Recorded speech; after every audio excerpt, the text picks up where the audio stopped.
Hey guys, tonight we're stepping inside one of the most feared and forgotten places in history, the medieval prison. No, not the glamorous stone tower with fluttering banners you might see in movies. This is a damp, stinking hole in the ground, with rotting wood for a door and a guard who smells worse than the inmates. And you're about to be thrown inside. So, before you get comfortable, take a moment to like the video and subscribe, but only if you genuinely enjoy what I do here. And while you're at it, let me know in the comments where you're listening from and what time it is there now. Dim the lights, maybe turn on a fan for that soft background hum. And let's ease into tonight's journey together. You trudge down the cobbled road with your hands bound and your feet bare. The stones are slick with last night's rain, or maybe worse. Townsfolk stare as you pass, some with pity, most with thinly veiled amusement. A boy shouts something obscene, and a woman hawks into the street right in front of you. Welcome to justice, 14th century style. The two men dragging you, constables, professional sadists, aren't gentle. One tugs hard on the rope, forcing you to stumble, and the other laughs. Your tunic, already tattered, tears at the shoulder. You feel the breeze more than you see it. Your eyes are still adjusting. After the hours spent in a smoky storeroom where you'd been kept after the arrest. What was the crime? Doesn't matter. Could be stealing a loaf of bread. Could be mouthing off to the wrong man's nephew. Could be you walked through the market with someone else's face. The line between guilt and bad luck is as thin as the rope around your wrists. You turn a corner and see it. The guile, it's less a building and more a statement grey. Slouching, damp. It leans slightly to the left, like it's tired of holding prisoners and might collapse just to make a point. The door is solid wood, studded with iron nails, and there's no welcome sign, just a rusting lantern and a smear of something that might have once been blood. Inside, it's worse. The air hits you like a fist, thick with human waste, rot, mildew, and despair. You gag reflexively, which earns you a shove that sends you sprawling face first into the straw-strewn floor. It isn't straw, really. It's a collection of half-rotted hay, bones, worms, bugs, and at least one thing that's QLCHES. The door slams behind you, and now you're in. You are inside a medieval prison cell. There's no trial waiting, no judge, no call home. This isn't the holding cell. This is the punishment. Some cells were large and dark, open chambers stuffed with anyone unlucky enough to anger a sheriff. Others were small solitary pits dug into the ground, known as oubliettes, from the French word oubliette, to forget. Historians still argue whether some were ever meant to be cleaned, or if they were designed to let prisoners slowly dissolve into the dirt. But your cell, tonight, it's a room the size of a goat pen, and somehow more crowded.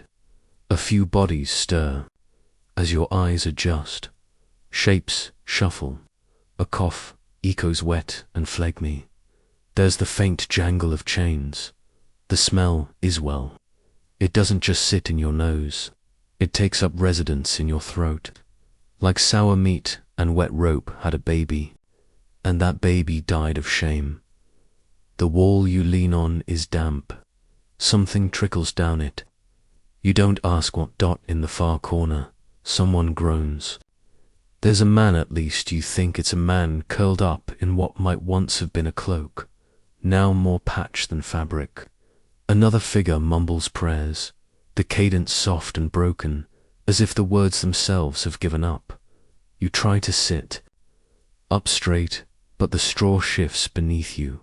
It's alive, not metaphorically, actually alive. Lice, fleas, ticks, and beetles form a kind of itchy soup under your hands. One of them bites. You curse quietly. You start to speak, maybe to ask a question, maybe to say hello, but no one answers. One man glances at you, then turns away. This place has its own etiquette, and it doesn't include small talk. You wonder how long you'll be here. Some prisoners were held for days, others for decades. There's a record of one man in France imprisoned so long that his beard grew down to his knees and he used it as a blanket. Did he survive? No one's sure. Some historians claim he escaped. Others think he died and the guards never noticed. But right now, all you know is that your feet are bleeding, your head is pounding, and your knees ache from the cold stone beneath you. There's a bucket in the corner. You hope it's for waste. In the flickering lamplight above the corridor, you catch a glimpse of a rat. It's not afraid of you. Why would it be? You're the one locked in here, after all. Welcome to medieval justice. This is just the walk-in experience. Asterisk, you don't sleep that first night, not really. You drift in and out of consciousness, twitching. Every time something scurries past your feet, or the man beside you coughs up something wet and refuses to die. The straw beneath you itches like fury, and your back has already started to ache from the chill that seems to rise straight out of the stone and into your spine. In the blurry grey of morning, the cell door groans open. You squint into the light. For a moment, you hope it's freedom. Silly you. Instead, two guards shove someone new inside. He's bruised, barefoot, and widered, just like you were yesterday. He lands with a thud beside you. Doesn't say a word, just starts shaking. Now the cell's even more crowded. There's no privacy in here, obviously. You sleep near people you didn't choose, who all smell like something crawled inside them and gave up. There's no schedule, either. The jailer doesn't swing by at regular hours. He appears when he feels like it. And when he does, you listen. You have to, because he has the keys. And sometimes, food. The new prisoner doesn't talk much. None of them do. You try again, maybe some gentle questions. Maybe how long have you been in? But most just grunt. One man tells you he's innocent, another tells you he's guilty of everything. A third stares blankly and mumbles a nursery rhyme in perfect rhythm. You scoot a little farther from that one. This isn't a cell. It's a living compost heap of people, stories, and smells. Medieval prisons weren't like modern ones. They weren't necessarily for punishment. They were for holding until trial, until ransom, or until someone important decided what to do with you. Some prisoners were nobles awaiting negotiation. Others were debtors. Others had simply annoyed the wrong lord. You could be in here for theft, blasphemy, or forgetting to tip the priest. And in many cities, there was no separation between types. Murderers and pickpockets could share the same bench. Male and female prisoners were sometimes kept together, especially in smaller jails. Things got complicated.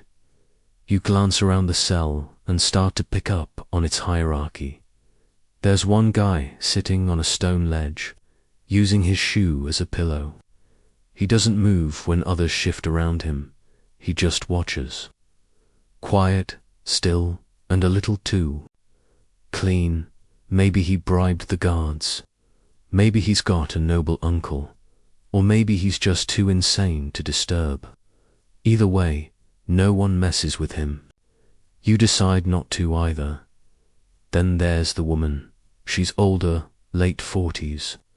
Maybe, but her eyes are sharp, and her voice cuts through the groaning background like a whetted blade. She gets half a loaf of bread every few days, which means someone's paying for her upkeep. Maybe a husband on the outside. maybe a church. Maybe she was a nun. She rations her bread carefully and glares at anyone who stares too long. It becomes clear, very quickly, that survival in here isn't about strength. It's about alliances, routine, and luck. The lucky ones know someone outside. The really lucky ones have money. Everyone else just tries not to offend whoever's closest to the bucket. You learn the bucket routine fast. It's for bodily waste. It gets emptied, rarely, maybe once every few days, if the guard's in a good mood, which he isn't, ever. You try not to look at it, try not to smell it, try not to trip over it in the dark. There's a boy, maybe 12, curled in the far corner. No one talks to him. He doesn't cry anymore, which somehow makes it worse.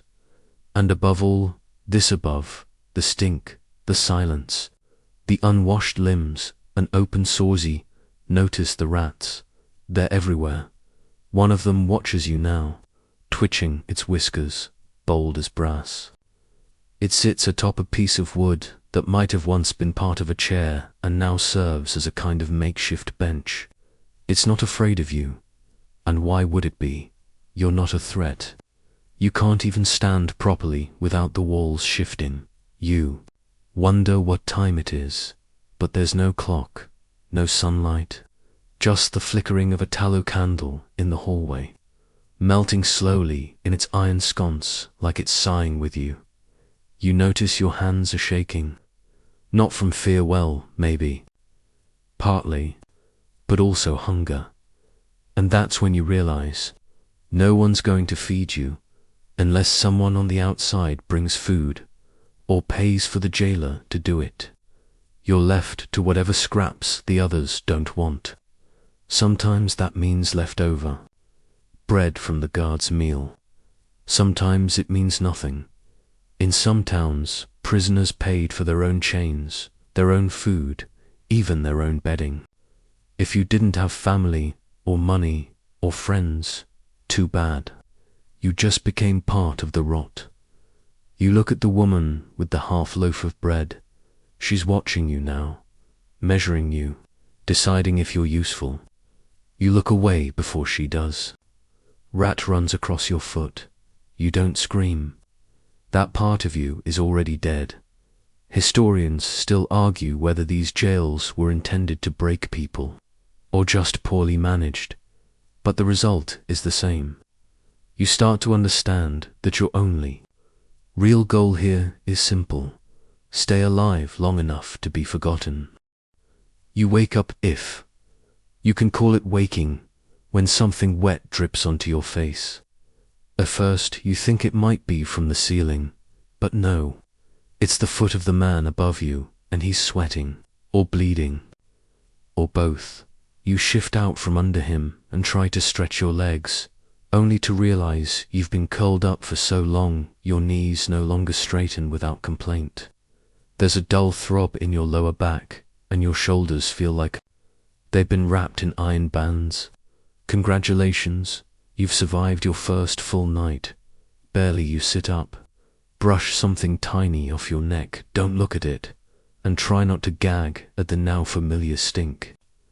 It's worse than yesterday. How is that possible? The floor is alive. You knew this already, but today you really know it. It wriggles, it crawls. The straw is damp and teeming, and when you shift, you feel a ripple beneath you like lying on a bag of rice full of tiny, hungry insects. And unfortunately, that's not a metaphor. You're a snack buffet in here. And the bugs didn't come to chat. Some prisons layered the floor with old straw, hay, or even more anything soft and absorbent. But it rarely got changed. Days turned. 2 weeks, weeks into months. By the time anyone thought to shovel it out, it had become a living, festering ecosystem of mold, excrement, and vermin. You glance down and realize your tunic already frayed is starting to change color at the hem, not from dirt, From rot, the bugs don't wait. Fleas are already at your ankles. Something latches onto your calf. You swat at it, and it crunches. It is disturbingly satisfying. You scratch an itch and realize you've made it worse. It isn't just a bite. It's a patch of raw skin, red and angry from constant rubbing. One of your cellmates has been scratching too. His arms are covered in scabs. Another has a bandage wrapped around his shin, made of what appears to be his own sock. You're not even sure how it's staying on. It's probably not helping. But the worst part isn't the bugs or the filth. It's the moisture. Everything is damp. The walls drip slowly, some kind of medieval osmosis of despair. Your clothes are soaked from the stone you sleep on. There's condensation in the air, enough that your eyelashes feel sticky. You try to dry your hands by rubbing them on your tunic, but that's like using a sponge to mop up a flood. Historians still debate whether medieval jailers intentionally kept the cells damp or just didn't care. Moisture served a purpose. It softened prisoners. Not metaphorically, literally. Skin broke down faster in the wet. Sores spread. Joints ached. It was hard to rebel when you couldn't lift your own arms. Some dungeons were built below river level. Others were simply carved into the earth. Either way, the result was the same: eternal sogginess. Stones sweated in the cold, and prisoners molded like cheese left out on the table. The man beside you groans and pulls his blanketif, that's what it is, over his head. It's a piece of burlap sackcloth, damp and riddled with holes. You'd mock it, but you're jealous. Your only covering is your own misery, and that's not nearly warm enough. A few steps away, someone vomits into the corner. No one reacts. It's too normal. The puddle spreads, then seeps into the straw. Another layer of texture for the floor. You finally stand. Slowly, carefully. Your legs tremble from disuse, and your head spins from the sudden movement. You press your hand to the wall, and it comes away slick. Whatever is growing on that surface is not just moss. Sits something darker, pulpy, almost meat-like. You make a mental note not to touch it again, and then it happens. The first big visitor of the day, a rat, large as a kitten, waddles confidently across the center of the cell. It moves with purpose, tail twitching, and pauses briefly beside a snoring prisoner. It sniffs, decides he's not food, and continues toward a pile of crusts in the far corner. The boy in the corner, the one who hasn't spoken, lifts a rock and hurls it. The rat dodges easily. It's done this dance before. You stare at it. It stares back. There's no fear in its eyes. This is its domain now. You're the intruder. The rat disappears through a hole in the wall, and you wonder just briefly. You could fit through it. Spoiler, you can't.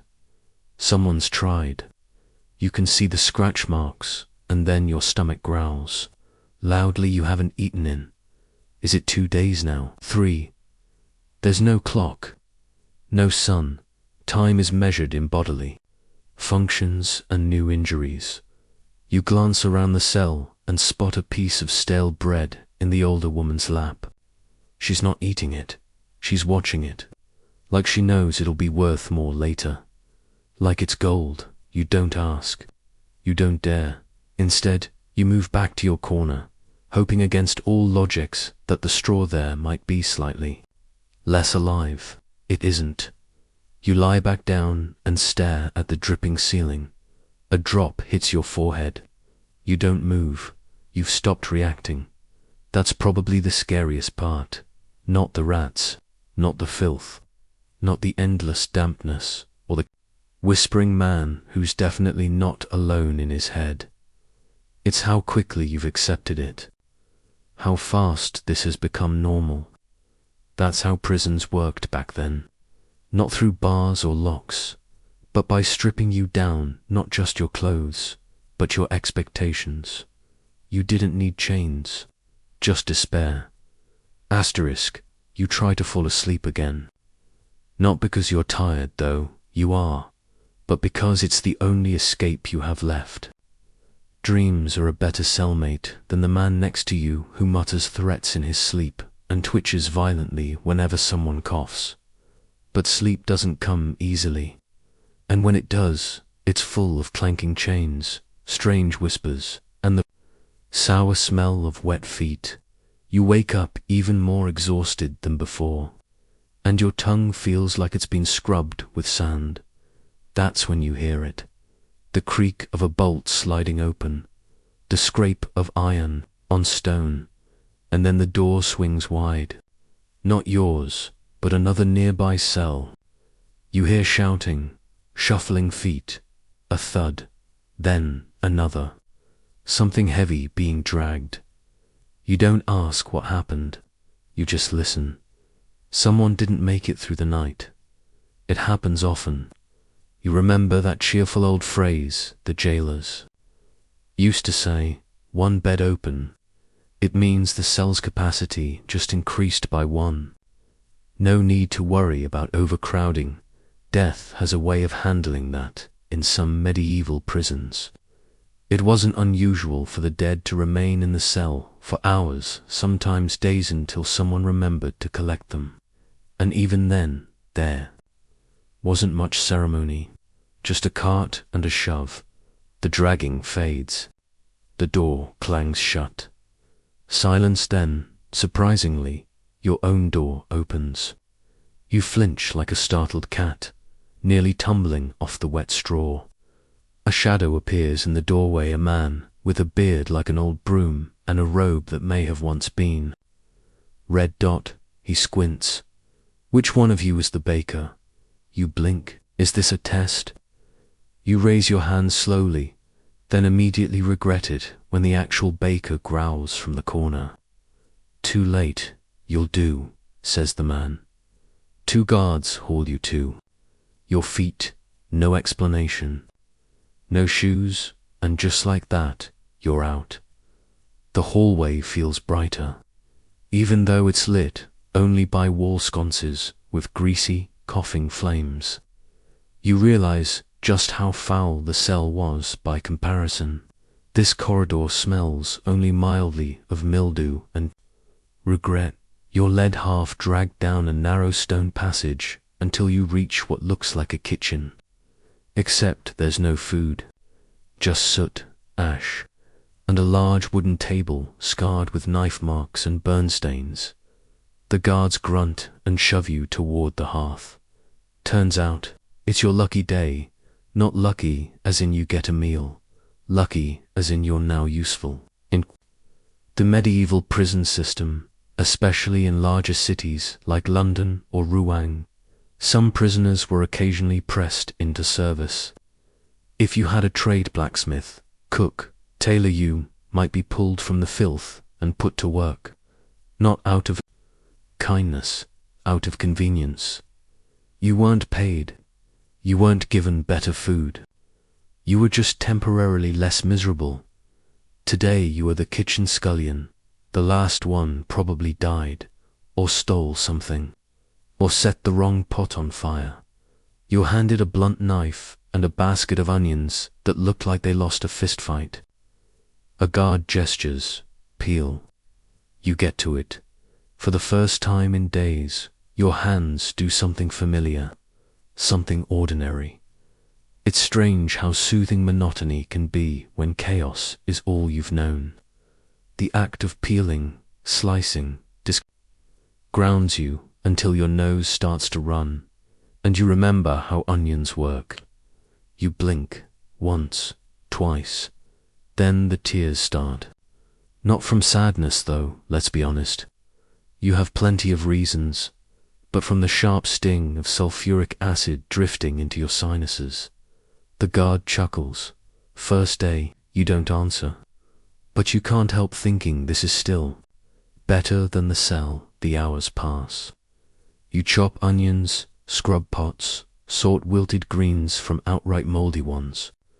Occasionally, someone shoves a bucket into your arms and points to a latrine that smells like despair and fish. You don't ask questions. At some point, a slab of bread is tossed onto the table near you. A guard shrugs. Don't say we never. Feed you.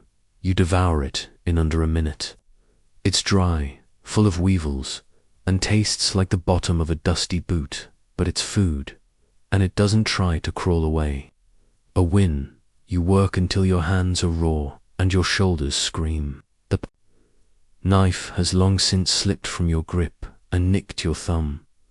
Twice, you wrap it in a strip of your own tunic.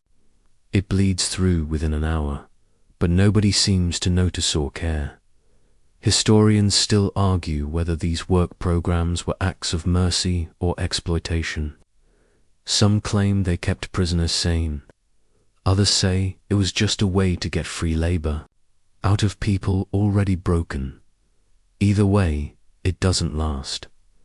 A different guard appears, grunts, points at you, back, no explanation. You're marched back to your cell still barefoot, still dripping sweat. The temperature drop hits you like a slap. The cell is even colder now, and the straw wetter. It's somehow wetter. You step back in, and your cellmates are you. Don't speak. You just crawl into your corner and pull your knees to your chest. One of them mutters, "Smell like onions." You do, but you're also slightly more full than they are. You close your eyes and wonder, how many onions do you have to peel before they let you go? The answer is probably infinite. And even if they did release you, your hands might be permanently wrinkled. The skin around your knuckles is already cracked. Your thumbnail is purple from a pot lid accident. You smell like a stew someone gave up on halfway through cooking. Still, you're here. You're breathing, you're well, you're not dead yet. Asterisk the next day, you don't even pretend to sleep. You just sit with your back against the wall, arms around your knees, blinking slowly in the dark. No one speaks. No one moves more than necessary. Everyone is conserving what little energy they have, as if they're down to the last few matches of warmth and will. Eventually, the door opens again. Your heart doesn't even skip. You're past that now. The guards bark something unintelligible, and a man is shoved into the cell. He's wearing clothes that were probably respectable a few days ago, mud-stained leggings, a velvet cloak, a fur-trimmed hat now matted with blood. He smells faintly of perfume beneath the grime. Definitely not one of your usual cellmates. Everyone notices. No one says anything. This is how you learn what happens to people who used to be important. Nobles, merchants, officials, they weren't immune to prison. In fact, their very power made them more vulnerable. Accusations flew fast in medieval courts. Theft, corruption, heresy, treason, even bad debt.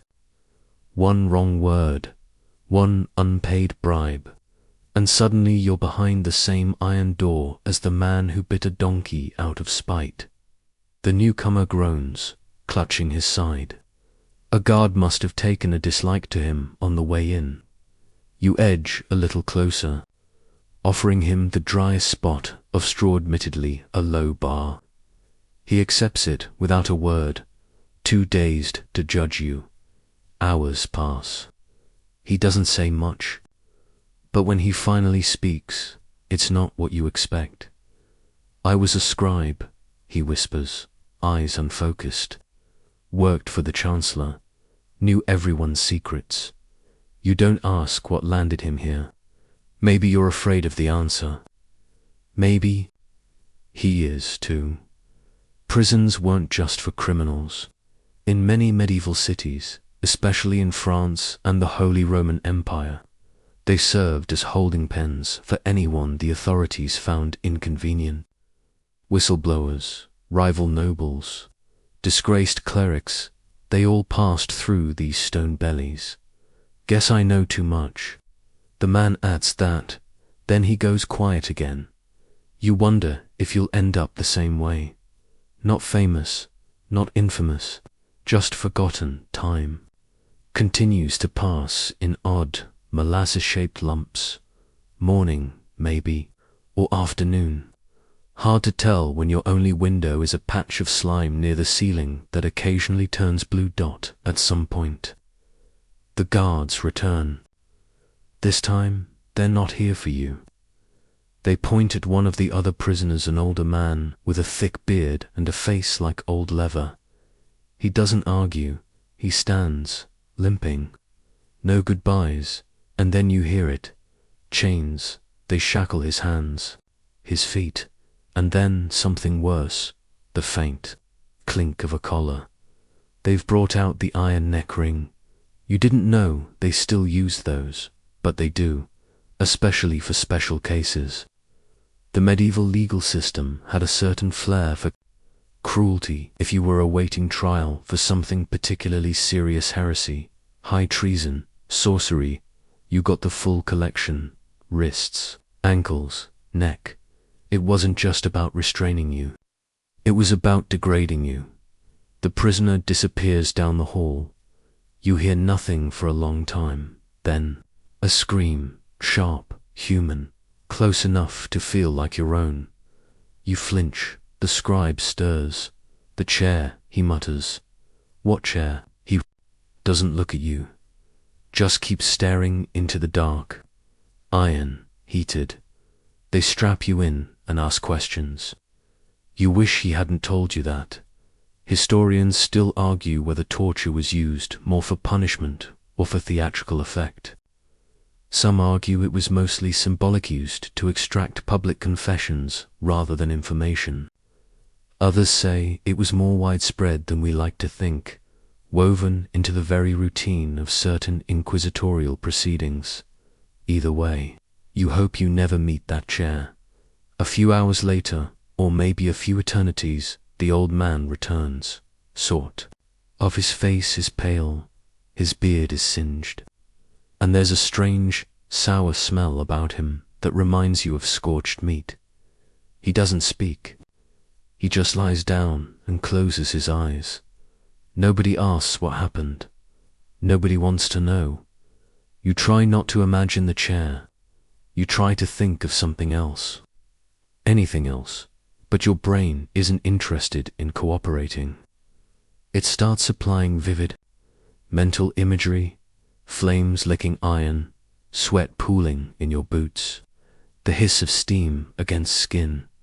And that's when the panic really sets in. Because here's the thing about medieval justicides: not fast. You're not just waiting to be released. You're waiting to be processed. That could take weeks, and even then, you're not guaranteed a proper trial.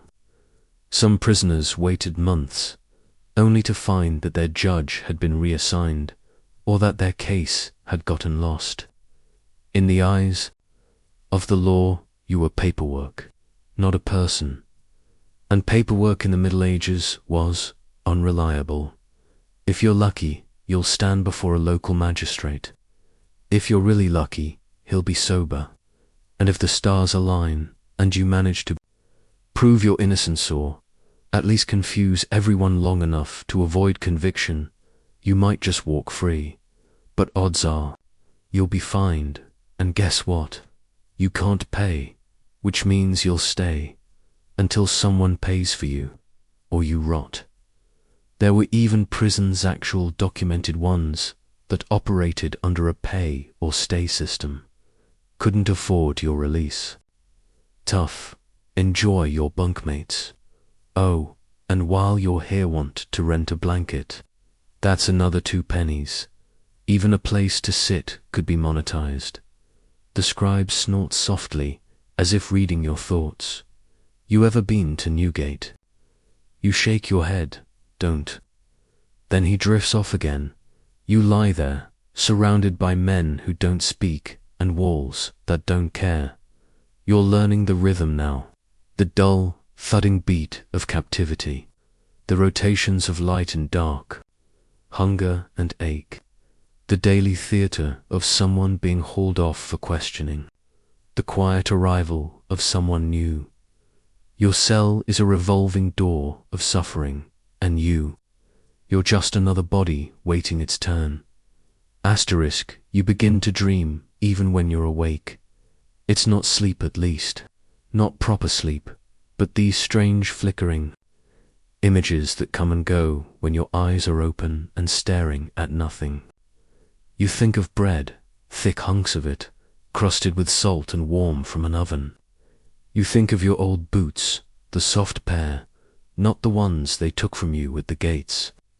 You think of your mother humming, or maybe it's just the wind moaning. Through the cracks in the wall, the prison starts to bend reality. At first, it's little things. A trickle of water across the floor looks like silver. The corners of the ceiling seem to pulse. Someone speaks, and it sounds like your name, but no one is there. You're not hallucinating in a dramatic way, just slipping. The way a candle flickers low before vanishing. There's a word for it now, sensory deprivation. But in the 14th century, they didn't need terms. They just knew that when you lock someone up long enough in filth and silence, their mind starts to invent company. And yours is doing just that. One day all the day is a fantasy concept. Now you try talking to the scribe again. He's still in the corner, curled like a sick dog. When you ask him how long he's been here, he just shrugs. Could be a week, could be Lent, doesn't matter. You ask if he's going to stand trial. No trial, he mutters, just waiting for someone important to forget I exist. That's when he tells you something new, something unexpected. There's a man in the next cell, claims he's innocent. You blink, so the scribe smiles grimly. First time I've met one of those. This becomes your first real lesson in prison psychology. Inside, no one's guilty, at least not out loud. And yet everyone carries their secrets like sacks of rotting fruit hidden under the arm, leaking from the bottom. You start watching people differently now. The man with the burned beard, you wonder what he did. The boy who barely speaks, maybe he killed someone, or maybe he stole a goose. Does it even matter? The medieval prison wasn't a place where justice was served. It was a place where justice was delayed, if not outright avoided. Here's a curious fact. Many medieval towns lacked proper legal records. Trials weren't documented the way they are now. If you didn't have someone on the outside advocating for you, a priest, a family member, a wealthy patron, you might be forgotten entirely. Literally lost in the system, in fact. Letters decached in later medieval France allowed nobles to imprison anyone without trial at all. Just a scribbled note and a nod. Sometimes that scribble was all it took to erase you. You notice something else, too. The guards aren't always cruel. Some are bored, some are tired. One of them, a younger man with patchy stubble seams, almost apologetic when he slides the gruel under the door. You catch his eye one day and ask, "Do you even know why I'm here?" He hesitates. The list just says, suspicion of theft. That's it. You blink. "I didn't steal anything," he shrugs. "Not my problem," and he walks away. You sit there for a while, chewing on those words. Suspicion, not proof, not conviction, just the whiff of wrongdoing. And that was enough. In medieval England, for example, sheriffs could arrest anyone suspected of evil. No need for a warrant. No need for formal accusation. Just a vague cloud of misbehavior. being in the wrong place at the wrong time, looking suspicious, having a jealous neighbor. Justice didn't always wear a blindfold. Sometimes it wore a frown and clutched a purse. That night again, if it's night you dream of your shoes again. You miss them like you'd miss a pet. You remember how the leather curled just slightly at the toe, how they smelled in the rain. How stupid it was to care about shoes now. The next morning, a rat dies in the corner. No one touches it, but the scribe mutters, "That's a sign of what?" You ask, he doesn't answer. Instead, the man in the far corner, the one with the cough, starts muttering again. He's been doing that more often, whispering to himself in broken bits of Latin. Deus ... miserere ... mortem ... At first, you thought he was praying. Now you're not sure. You try to sleep. Your back itches. Your teeth ache. The straw under you is moldy again, and your left foot has gone numb. And then comes the creaking of the door. Another new face, a woman this time. Her dress is torn. Her hair has been cut unevenly, like someone did it with a blade in a hurry. She doesn't look at anyone, just drops to the floor and hugs her knees. No one says a word. Women in medieval prisons had it, worse than men. You didn't think that was possible. But here she is. Incarcerated women weren't only vulnerable to the filth and disease like you. They were also open targets for abuse by guards, by other prisoners, by the system itself. Some cities had separate prisons for women. Most didn't. And even where they did, that didn't mean protection. It just meant isolation. One Italian chronicle describes a woman arrested for alleged witchcraft. She was locked in a basement for 27 days, not once questioned, not once fed properly. They simply forgot she was there. Historians still argue whether women were more likely to be imprisoned for moral crimes like adultery or gossiping, or whether that's just what the records chose to emphasize. Either way, her presence makes the whole cell feel different. Everyone becomes quieter, more alert. Even the cougher stops muttering, and so the days stretch. The walls feel smaller. The dreams blur into waking. At one point, the scribe chuckles, low and bitter. "What?" you ask.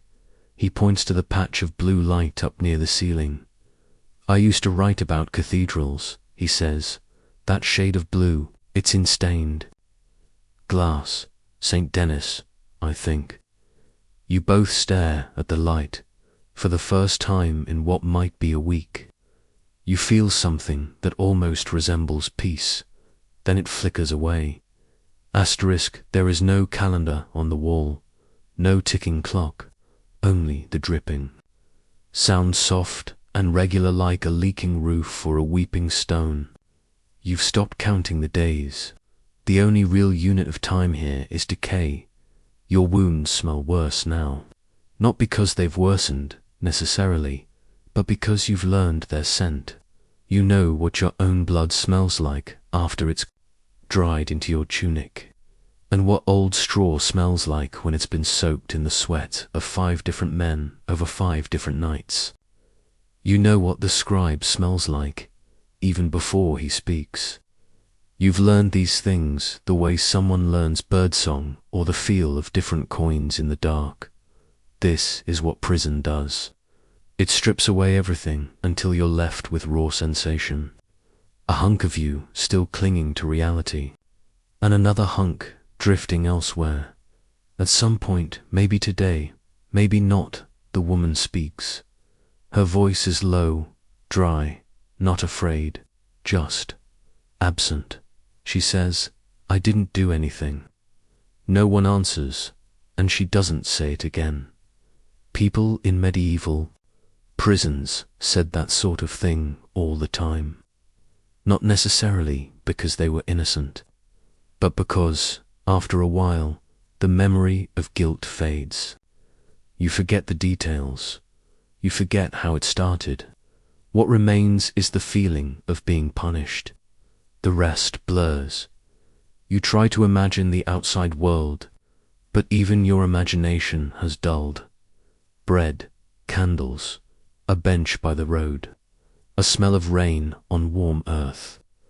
These are now dreams, silly ones, instead. Your thoughts keep returning to the worst possibility, that no one even knows you're here, because this wasn't just a medieval prison. This was pre-bureaucracy. There were no inmate numbers, no lawyers checking files. Number. Weekly health rounds. No forms. Just the memory of your arrest, carried in the mind of a few tired guards. Or maybe a sheriff who's already dead. In some parts of Europe, monks kept records of those who had been imprisoned. Not the secular courts, not the guards, the monks. And even then, it depended on whether you were important enough to record. Many weren't, which means you might be here forever. There was a man in 14th century England who was arrested for stealing 2 sheep. He spent 11 years awaiting trial. When they finally brought him out, the magistrate said, "You've suffered enough," and let him go. 11 years. You look at the scribe. "How long do you think we've been here?" He blinks. "Since before the last frost. Maybe longer." You ask what season it is now. He laughs, not kindly. "I stopped keeping track when I started seeing spiders in the firelight." We don't have a fire, and it's true, you don't, eh? Prison in winter was different from a prison in summer. The cold gnawed your bones, yes, but it also preserved you.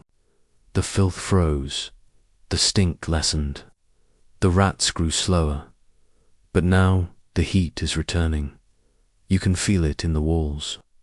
The moisture, the sickness blooming again in the air. People are coughing more.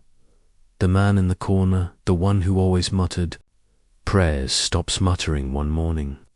He doesn't move. No one checks. No one touches him. That's another thing about medieval prisons. Bodies weren't removed quickly. Sometimes not at all. If you died in your cell, the guards might not even notice until someone complained about the smell. In a crowded jail, a corpse was a temporary roommate. In a small one, it was part of the furniture. Eventually, someone drags him by the ankle toward the door.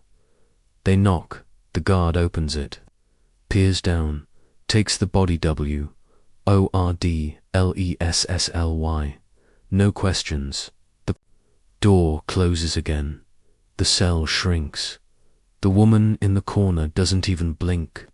Her gaze is fixed now on the little shaft of daylight above the wall. She watches it like a monk watches a relic. You do, too. It moves, slightly. With the sun, it must be close to noontime. Again, has returned briefly. And then, something changes. A jangle of keys. A voice coarse, annoyed. Not the usual one. The door, CREAKS. The guard calls a name. It's not yours. It's the scribe's. He doesn't move at first, like he thinks he's imagined it. Then he blinks. Slowly stands. He doesn't say goodbye. He just walks out and you're left in his space, staring at the patch of blue light on the wall where he used to stare. You think he's gone, he's free. Or maybe not. Maybe they're taking him to trial, or torture, or execution. But he's gone, and you're still here. You lean back, close your eyes, and realize you don't remember your own last name. Not anymore. Asterisk. You are starting to forget your own face. Not because there are no mirrors here. That much has been true since day one. But because you've stopped imagining it. The contours, the features, the little frown line that used to crease your forehead when the stew was too salty. They've all drifted away. Instead, your world is now built on surfaces you can touch.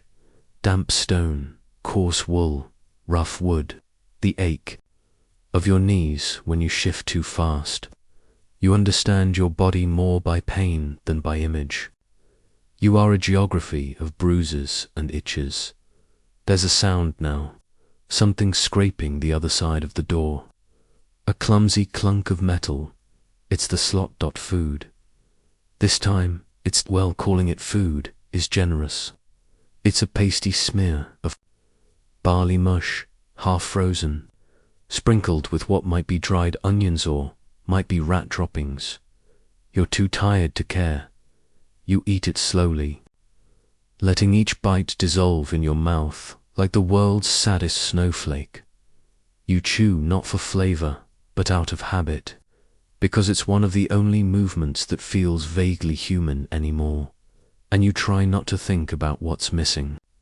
In the mush, see, back when prisons were run more haphazardly than they are, now, which is saying something. The daily food wasn't standardized. There were no required calories, no balance of nutrients. Sometimes a prisoner would get a hunk of old bread and a dried fish. Other times, just a spoonful of porridge made with dirty water. And sometimes, especially in the colder months, nothing. Historians still argue whether the worst prisons intentionally starved people or simply forgot them. But the outcome was the same. You finish your bite, someone across the cell moans in their sleep. Or maybe they're awake and just don't care enough to speak. You're thinking about the scribe, the one who left. Was he released? Executed? Or, and this is the most common, fate was he transferred. See, unlike the image in most people's heads, medieval justice didn't always move from arrest to punishment in a neat, dramatic arc. It dragged. You could be moved from one holding place to another for weeks or months, as different jurisdictions fought over who had to feed you, try you, or ultimately deal with your corpse. You might be in the sheriff's prison today, a bishop's jail tomorrow, and next week, maybe rotting in the dungeon beneath a minor baron's manor because your cousin insulted the wrong knight at a feast 4 years ago. It was chaos. Paperwork barely existed. Names were often repeated.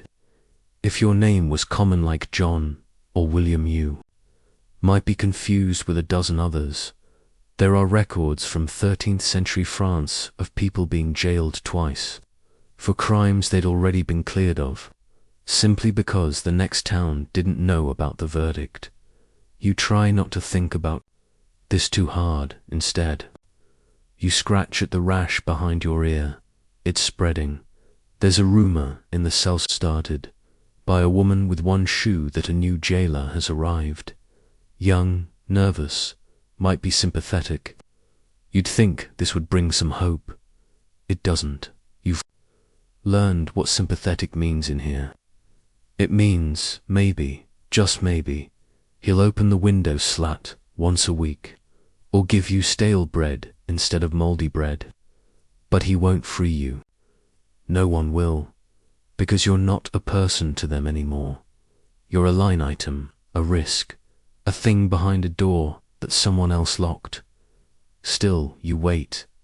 You've become very good at waiting. You wait to be called, wait for food, wait for the door to open, wait for sleep, wait for morning, if you can even tell it's morning, wait for the rats to leave, wait for the lice to settle down. Waiting is your new religion, and this is what no one tells you. The worst part of a medieval prison wasn't always the chains, or the damp, or the violence. It was the nothing. You weren't being punished actively. You were just being left forgotten, like an old coat in a locked chest. And because no one wrote your name down on a neat little spreadsheet, You stopped being real, even to yourself. There's a woman in one corner, barely older than you, who hasn't spoken a word since arriving last week. Or maybe it was last month. Her eyes are hollow, but sharp. She watches everyone, says nothing. One day, a guard opens the door, looks straight at her, and says, "You're free." She doesn't move. He repeats it, louder, still nothing. He steps inside, grabs her arm. She shrinks away like a scared cat, bites his hand. He leaves without her. She's still there the next morning. You wonder what freedom even means anymore, because what if they did open the door for you? Where would you go? Back to a town that forgot your name? Back to a family that might have already remarried you? To a job that's long been taken? And if you got sick in prison, which, let's be honest, you probably are, then freedom would just mean dying somewhere colder, but quieter. It's a terrible thing to realize. You're afraid of getting out, because at least in here, you know the rules. And one of the rules is, don't expect much. You lie back, breathe slow. The air is warmer now. It must be spring, or maybe that's a fever. You don't care, because for now, the stone beneath your shoulder is firm, real, predictable, and you've stopped asking questions. They only lead to silence, asterisk. You wake to scratching, not the usual rat's kind, no. This is sharper, wood on stone. A rhythmic little scrape just under your right ear. You shift your head slowly and, there it is, a beetle, long as your thumb, dragging its glossy black shell across the wall. Every step makes a sound you swear echoes inside. Your skull dot, you watch it like a monk reading scripture, slowly, reverently, because this beetle is now the most interesting thing in your entire world. That's what it's come to. You now track time by insects, the ones that vanish by winter, the ones that come back in spring. You are in fact becoming a medieval calendar. Your body maps the seasons by the return of bugs, the smell of nearby plague pits, and the direction of mildew creeping up the walls. You're laughing, softly, because it's either that or weepy when the new jailer opens the door, just a crack. You freeze. He's young, as rumored, barely bearded. His surcoat is too big, and he's clutching a ring of keys like it might attack him. He doesn't step inside, just tosses something through the slot. It lands with a wet thump. An onion, you blink an. Actual onion, not cooked, not peeled, just raw and round and gleaming slightly in the damp light. You haven't seen fresh food in weeks, maybe longer. You grab it like treasure, bite straight into the sharp flesh. Your eyes water, but you're starved. Brittle body sinks with joy. You even share it. A sliver for the barefoot boy in the corner, another for the woman with the quiet eyes, one for the old man who only speaks in whispers to God. It's not generosity, it's solidarity, because in here, small mercies are a kind of rebellion.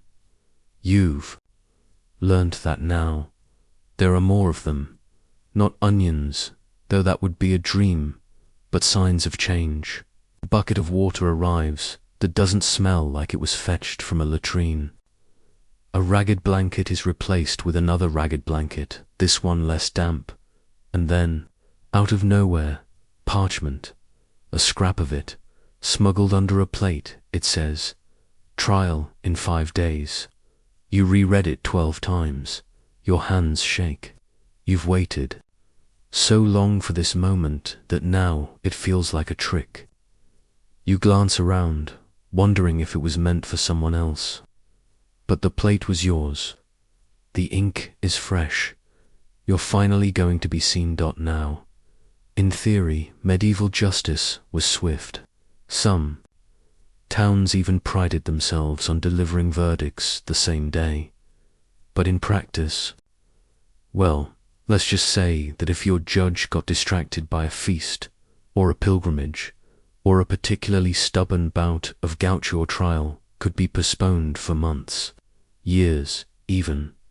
Some people died before ever hearing their charges. Others were dragged out mid-meal and sentenced in under a minute.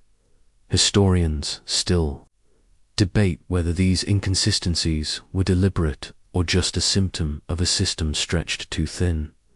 Either way, your time has come, or, so the parchment says, you try to prepare. As best you can, you brush your hair with your fingers, scrub at the dirt under your nails. You even practice your speech, mouthing the words silently in the dark. I did not steal that loaf.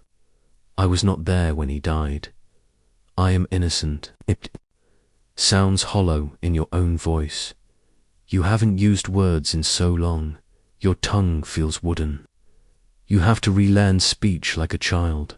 On the fourth day, a guard comes. Not the kind one. This one smells like rust and wine. He drags you by the elbow through the corridor. You blink in the light. It's blinding. Even the dust sparkles like stars. The courtroom is cold.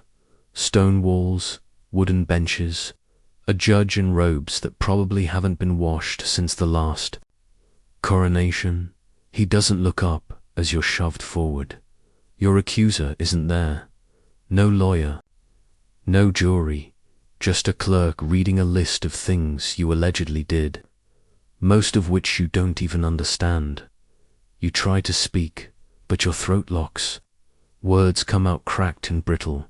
The judge sighs. Guilty. That's it. You're not sure what you expected. A speech, a drum roll. But medieval justice wasn't about theatrics. It was about convenience, and today, it's more convenient for you to be guilty. Back to the cell. No celebration, no final meal, just a new chain, a slightly tighter one, because now you're no longer awaiting trial. You're awaiting sentence. It could be anything. A fine you can't pay, a branding, public humiliation, transportation to a distant mine, death, or, strangely, it could still be nothing, because sometimes a sentence was declared but never enacted. People just stayed, rotted, forgotten, because no one wanted to deal with the paperwork.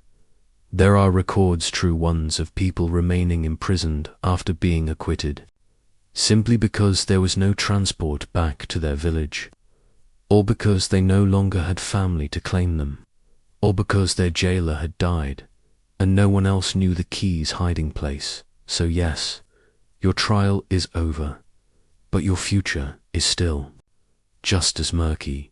You lie down again, the Beatles gone in its place. Silence, and that, oddly, is the most frightening sound of all.